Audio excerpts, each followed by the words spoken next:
Bienvenue dans votre émission Exhortation. Je me présente, je suis l'ancien Franck-Olivier Yao et durant ces quelques minutes qui je crois seront une bénédiction pour vous et moi, je partagerai avec vous ce que le Seigneur a mis dans mon cœur. Durant cette exhortation, le thème qui sera abordé sera « Seigneur, apprends-moi à prier ».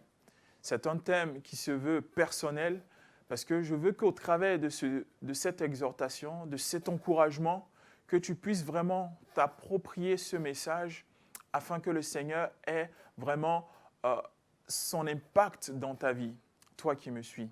Et pour cela, j'aimerais qu'on puisse prendre ensemble un passage se trouvant dans les évangiles. Nous allons prendre ensemble nos Bibles dans l'évangile de Luc. Et nous nous trouvons dans le chapitre 18. Luc chapitre 18, et nous ferons la lecture à partir du verset 9. Luc chapitre 18, à partir du verset 9.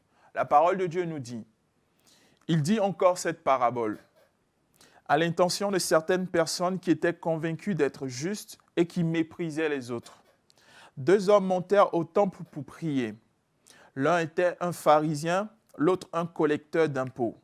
Le pharisien debout faisait cette prière en lui-même. « Ô Dieu, je te remercie de ce que je ne suis pas comme les autres hommes qui sont voleurs, injustes, adultères ou même comme ce collecteur d'impôts. Je jeûne 2 fois par semaine et je donne la dîme de tous mes revenus. » Le collecteur d'impôts, lui, se tenait à distance et n'osait même pas lever les yeux au ciel. Mais il se frappait la poitrine en disant « Ô Dieu, aie pitié de moi, qui suis un pécheur. » Je vous le dis, lorsque ce dernier descendit chez lui, il était considéré comme juste. Mais pas le pharisien. En effet, toute personne qui s'élève sera abaissée et celle qui s'abaisse sera élevée. Ici, le Seigneur Jésus qui raconte cette parabole du pharisien et du collecteur d'impôts. Et dans cette histoire que le Seigneur relate, raconte, il va faire mention de la prière que chacun de ces personnages a faite à Dieu. Et pour l'un, c'est-à-dire le pharisien, la prière était la suivante. Il dira « Ô Dieu, je te remercie de ce que je ne suis pas comme les autres hommes. » Et au travers de ce passage, au travers de cette parabole, nous comprenons une chose. C'est que la prière a une importance. Savoir prier, bien-aimé, a une grande importance. Si nous ne voulons pas passer des temps inutilement à élever la voix, à croire que nous parlons à Dieu, à croire que nous allons trouver un exaucement auprès du Seigneur, si nous ne voulons pas passer des temps de façon inutile, il est primordial de savoir prier, c'est-à-dire de prier selon la volonté de Dieu, de prier selon le langage de Dieu.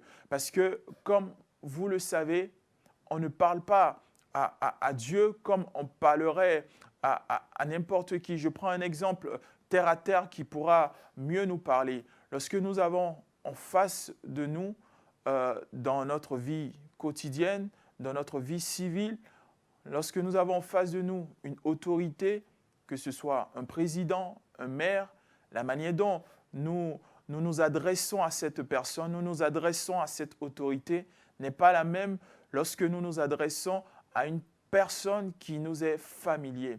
Et de cette même façon aussi, lorsque nous nous adressons à Dieu, il y a un langage à adopter. Et ce langage-là, c'est sa volonté. Lorsque nous connaissons la volonté de Dieu, c'est alors que nous adoptons aussi le langage de Dieu. Parce que tout ce que nous disons à Dieu doit être conforme à sa volonté, doit être conforme à son langage. Si nous demandons quelque chose qui est hors la volonté de Dieu, c'est-à-dire qui est hors le langage de Dieu, il serait pour toi, pour moi, il serait impossible d'être exaucé parce que nous demandons pas selon le langage de Dieu, nous ne demandons pas selon la volonté de Dieu. Et au travers de cette parabole du pharisien et du collecteur d'impôts, le Seigneur nous fait comprendre que le pharisien qui faisait cette prière, que peut-être qu'il pouvait trouver bonne, qu'il pouvait trouver sincère, mais malheureusement, le Seigneur nous fait comprendre que ce pharisien ne va pas être exaucé. Il ne va pas être reconnu comme juste, malgré le jeûne qu'il faisait, parce que la Bible nous relate cela au verset 12. Il dira « Je jeûne 2 fois par semaine ». Donc malgré le temps de jeûne, malgré les prières qu'il allait faire au temple, il n'était pas exaucé. C'est pourquoi je disais tout à l'heure, le thème de cette exhortation, de cet encouragement, c'est « Seigneur, apprends-moi à prier ». Il est important que nous puissions apprendre le langage de Dieu, apprendre la volonté de Dieu, apprendre à prier, apprendre à nous adresser à notre Dieu, pour ne pas passer des temps, comme je le disais, inutiles dans la présence de Dieu. Et j'aimerais qu'on puisse encore compléter notre lecture en ce jour avec un deuxième passage. Nous nous trouvons cette fois-ci dans l'épître de Jean. Dans l'épître de Jean, nous nous trouvons 1 Jean chapitre 5. 1 Jean chapitre 5. Et nous ferons la lecture à partir du verset 1. 1 Jean chapitre 5, je lis la parole. « Quiconque croit que Jésus est le Messie est né de Dieu, et si quelqu'un aime un père, il aime aussi son enfant. Nous reconnaissons que nous aimons les enfants de Dieu au fait que nous aimons Dieu et respectons ses commandements. En effet, l'amour envers Dieu consiste à respecter ses commandements. Or, ces commandements ne représentent pas un fardeau. » Verset 4. « Puisque tout ce qui est né de Dieu remporte la victoire contre le monde, et la victoire qui a triomphé du monde, c'est votre foi. » Verset 5. « Qui est victorieux du monde? N'est-ce pas celui qui croit que Jésus-Christ est le Fils de Dieu ?» Verset 6. « C'est lui, Jésus-Christ, qui est venu à travers l'eau et le sang, non avec l'eau seulement, mais avec l'eau et le sang. Et c'est l'Esprit qui en rend témoignage, parce que l'Esprit est la vérité. » Et j'aimerais qu'on puisse faire un saut. Nous allons aller directement au verset 18 jusqu'au verset 20. Nous avons fait notre première lecture du verset 1 jusqu'au verset 9. Et là, nous faisons un saut au verset 18. Nous savons que si quelqu'un est né de Dieu, il ne pêche pas. Au contraire, celui qui est né de Dieu se garde lui-même et le mauvais ne le touche pas. Au verset 19, nous savons que nous sommes de Dieu et que le monde entier est sous la puissance du mal. Verset 20, mais nous savons aussi que le Fils de Dieu est venu et nous a donné l'intelligence pour connaître le vrai Dieu. Nous sommes unis au vrai Dieu si nous sommes unis à son Fils Jésus-Christ. C'est lui qui est le vrai Dieu et la vie éternelle. J'aimerais encore que nous puissions lire un autre passage en complément de ce que nous avons lu. Nous nous trouvons cette fois-ci au verset 14, toujours 1 Jean chapitre 5, cette fois-ci au verset 14. Nous avons auprès de lui, c'est-à-dire notre Dieu, notre Seigneur, cette assurance. Si nous demandons quelque chose conformément à sa volonté, il nous écoute. Et au verset 15, la Bible nous dit, « Et si nous savons qu'il nous écoute, quelle que soit notre demande, nous savons que nous possédons ce que nous lui avons demandé. » La parole de Dieu nous dit ici, au-delà de toutes les lectures que nous avons faites, plus précisément au verset 14, la parole de Dieu nous dit, nous avons une assurance auprès de Dieu. C'est que si nous demandons conformément à sa volonté, si nous demandons en fonction du langage de la volonté de Dieu, nous avons une assurance, c'est que Dieu nous écoute.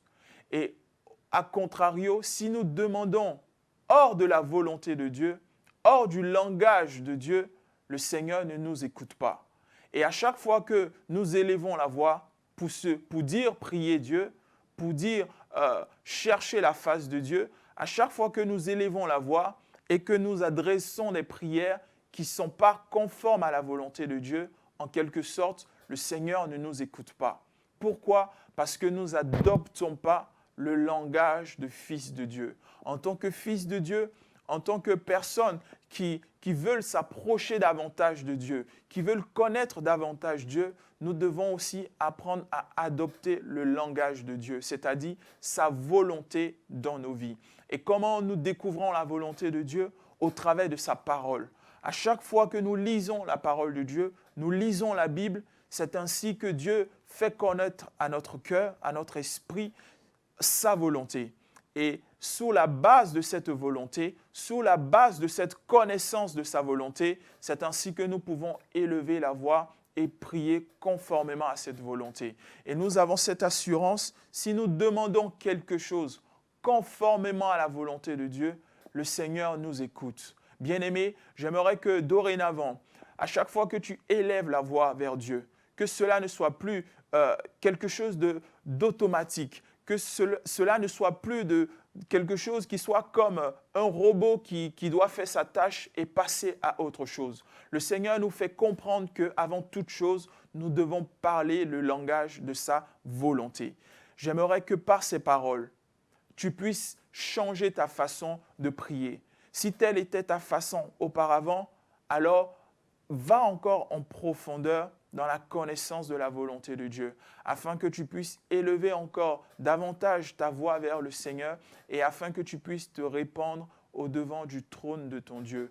J'aimerais que cet encouragement t'emmène encore à passer plus de temps dans la prière, que cet encouragement, cette exhortation t'emmène encore à être plus intime encore avec ton Seigneur, avec ton Sauveur, dans les moments que tu as avec lui dans la prière. Bien-aimé, nous avons vu combien de fois le pharisien a été rejeté parce qu'il n'avait pas adopté le langage de Dieu. Et nous avons vu comment ce collecteur d'impôts a été exaucé parce qu'il avait adopté, parce qu'il avait compris la volonté, il avait compris le langage de Dieu. Dorénavant, adopte le langage de Dieu, laisse le Seigneur t'apprendre à prier, laisse le Seigneur te conduire dans sa volonté et je crois qu'il fera de toi un intercesseur, une intercesseuse qui aura une efficacité dans la prière. Sur ces mots, j'aimerais vous laisser avec ces quelques paroles qui, je crois, vous emmèneront encore dans de nouvelles dimensions dans la prière avec le Seigneur. Que le Seigneur vous bénisse. Restez connectés à votre chaîne de télévision OETV et restez connectés à votre émission Exhortation.